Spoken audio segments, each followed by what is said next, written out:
श्री शिवाय नमस्तुभ्यम। हर हर महादेव भक्तजनों। आइए भक्तजनों, आज हम भोले बाबा की कृपा से 28वें अध्याय का आनंद लेते हैं। ब्रह्मा जी बोले, हे नारद, गिरजा के दोनों पुत्र स्कंद तथा गणपति नित्य प्रातःकाल उठकर शिवजी तथा गिरजा को प्रणाम करते थे। दोनों भाइयों का प्रतिदिन प्रेम बढ़ने लगा। एक दिन शिवजी गिरजा से बोले, हे गिरजा, हमारी यह प्रबल इच्छा है कि अब हमारे पुत्रों का विवाह हो जाए। हमको स्कंद एवं गणपति दोनों समान रूप से प्रिय है। अस्तु, पहले हम किसका विवाह करें? उस समय माता पिता से विवाह की चर्चा सुनकर स्कंद एवं गणपति दोनों परस्पर झगड़ने लगे। स्कंद कहने लगे कि पहले हमारा विवाह होना चाहिए और गणपति कहते थे कि पहले हमारा। यह देखकर शिवजी एवं गिरजा ने दोनों को बुलाकर कहा कि तुम दोनों समवयस्क हो।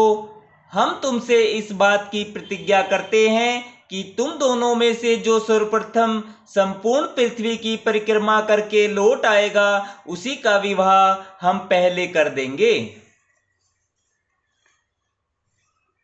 यह सुनकर दोनों भाई पृथ्वी की परिक्रमा के लिए चल दिए। तभी गणपति ने यह सोचा कि मुझ में इतनी शक्ति नहीं है कि मैं संसार भर की शीघ्र परिक्रमा कर सकूं। तब मैं क्या करूं? उसी समय उन्हें एक युक्ति सूझी। वे स्नान कर माता पिता के सम्मुख खड़े हुए तथा विनती की कि हम आपकी पूजा करेंगे। अस्तु, आप पूजन के स्थान पर बैठिए। यह सुनकर शिवजी एवं गिरजा दोनों पूजा के आसन पर बैठ गए। तब गणपति ने उनकी परिक्रमा कर उन दोनों की यथाविधि पूजा की। उस समय माता पिता ने कहा, हे गणपति, स्कंद तो संसार की परिक्रमा के लिए जा चुके, अब तुम भी परिक्रमा के लिए जाओ। यह सुनकर गणपति ने विनय की कि हे माता पिता, क्या मैंने पृथ्वी की परिक्रमा नहीं कर ली? आप धर्ममूर्ति होकर ऐसा क्यों कहते हैं? शिव गिरजा ने गणपति के मुख से ऐसे वचन सुनकर आश्चर्यचकित होकर कहा, हे गणपति, तुम संसार की परिक्रमा कब कर आए? तब गणपति ने यह उत्तर दिया, आपको वेद त्रिभुवन का रूप मानते हैं, सो मैंने आपकी परिक्रमा कर क्या तीनों लोकों की परिक्रमा नहीं की? इसके सिवाय वेद लिखते हैं कि जो मनुष्य माता या पिता की परिक्रमा करता है, उसको संसार भर की परिक्रमा का फल प्राप्त होता है। पुत्र के लिए माता पिता के चरण ही सबसे बड़े तीर्थ है। अब आप या तो वेद के मार्ग को ही त्याग दे, नहीं तो मेरा विवाह कर दे। हे नारद, शिव एवं गिरजा गणेश के ऐसे चातुर्यपूर्ण वचन सुनकर अत्यंत चिंतित हुए तथा उनकी यह चतुराई देखकर प्रसन्नता भी हुई। तब उन्होंने कहा, हे गणेश, तुमको शुभ मति उत्पन्न हुई है, इसलिए तुमने ऐसे धर्म के वाक्य कहे।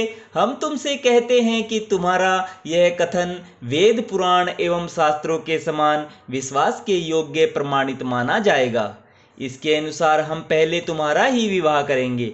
तब शिवजी की इच्छा जानकर विश्वरूप ने अपनी दो पुत्रियों को, जिनका नाम सिद्धि एवं रिद्धि था, गणपति के साथ विवाह किया। विवाह में उसी प्रकार सब बातें हुई जिस प्रकार शिवजी के विवाह में हिमाचल की ओर से हुई थी। ऐसी सुंदर तथा कुशल स्त्रियां पाकर गणपति अत्यंत प्रसन्न हुए। कुछ समय के पश्चात गणपति के दो पुत्र उत्पन्न हुए। सिद्धि से क्षेम तथा रिद्धि से लाभ उत्पन्न हुए। समस्त संसार में उनके समान कोई पंडित तथा कलाकार न हुआ। इतने ही में स्कंद भी संपूर्ण संसार की परिक्रमा पूरी कर लौट आए। हे नारद, उस समय तुमने पहले स्कंद को बहुत भड़काया तथा यह कहा, हे स्कंद, देखो, तुमको माता पिता ने बहकाकर तुम्हारे पीछे गणपति का विवाह कर दिया। गणपति ने दो स्त्रियों से दो पुत्र भी उत्पन्न किए। मेरी समझ में तो उन्होंने यह काम उचित नहीं किया। जो माता पिता स्वयं ही अपनी संतान को बेचें या विष दें या उसका राज्य, धन, द्रव्य आदि लूट ले, तब मनुष्य किसके पास जाकर अपना दुख कहे? इसमें पुत्र को यही उत्तम है कि वह फिर ऐसे माता पिता का मुंह न देखे। हे नारद, इस प्रकार की बातें करने से तुम्हारा तेज घट गया। तब स्कंद अपने माता पिता के पास गए।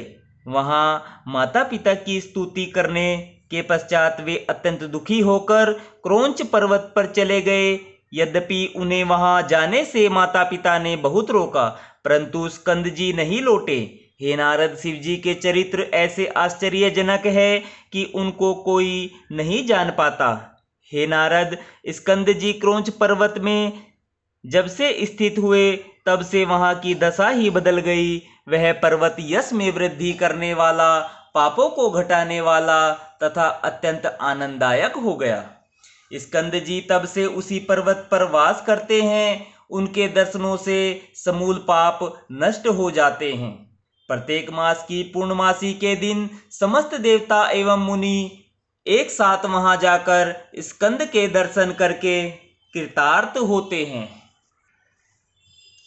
जो कोई उस दिन मल्लिकार्जुन के दर्शन करता है उसके सब पाप नष्ट हो जाते हैं। यद्यपि शिव एवं गिरिजा ने कई बार क्रोंच पर्वत पर जाकर स्कंद को मनाकर लौटा लाने का प्रयत्न किया, परंतु स्कंद जी वहां से लौट कर नहीं आए। वरन शिव जी के आने का समाचार जानकर उन्होंने यही इच्छा की कि वहां से कहीं और दूर जाकर वास करें। इसलिए वे वहां से 3 योजन दूर जाकर स्थित हुए। शिव जी वहां पर हर पूर्णमासी को जाते हैं। हे नारद, हमने तुमको स्कंद तथा गणपति का यह चरित्र सुनाया, जिसके सुनने एवं कहने से समस्त पाप नष्ट हो जाते हैं। मल्लिका अर्जुन स्थान का यश वेद गाते हैं।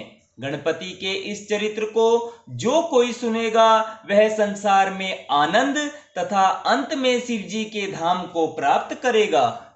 इति श्री शिव महापुराणे ब्रह्म नारद संवादे भाषायाम चतुर्थो खंड समाप्तः।